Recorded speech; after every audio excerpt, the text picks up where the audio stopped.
আমার খুব জোরে খিদে পেয়েছে। এইবার আমার লাস্ট সাহেবের বেটিকে খাবার মুখে তুলে দিতে হবে। কালকে কার রাতে ফ্রিজে খাবার রাখা আছে, গিয়ে খেয়ে নে। মা ওই আঙ্কেলটাও তো আসবে। আসলে তো আর কোনো কিছু বানাবে না। এই তোর কি রে, কি আসলো কে গেল, মারবো না একটা। এখানে কি করছে? আরে আমি কতবার বলেছি আমার ঘরে জিজ্ঞাসা না করে আসবি না, তাও মা মা করতে করতে চলে আসবে। তুমি কিন্তু বাবাকে ঠগাচ্ছ। আমি আমার বাবাকে সব বলে দিব।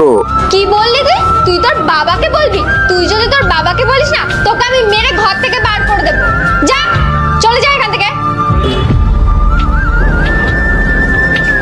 তারপর কি হয়েছিল দেখার আগে তুমি যদি মহান আল্লাহকে ভালোবেসে থাকো তাহলে ভিডিওতে লাইক দিয়ে এই সাদা কালার সাবস্ক্রাইব বাটনটা চাপ দিয়ে সাবস্ক্রাইব করে দাও। আর যদি তুমি লাইক সাবস্ক্রাইব না করো তাহলে আমি ভেবে নিব যে তুমি মহান আল্লাহকে ভালোবাসো না। আর কমেন্ট বক্সে বলে যাও আল্লাহু আকবার। শিয়েছে বাবাকে বল। ও কিন্তু এই বয়সে একটু বেশি কথা বলে। ঠিক বলেছো তুমি, কোন দিন একটু পিরনি দিতে হবে, তারপরে সব ঠিক হয়ে যাবে।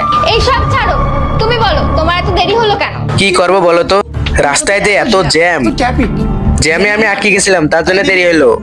কোনো সময় আমার এত ভয় লাগে না, পূজা যদি ওর বাবাকে সব বলে দেয়। নেক্সট পার্ট দেখতে চাইলে কমেন্ট করো।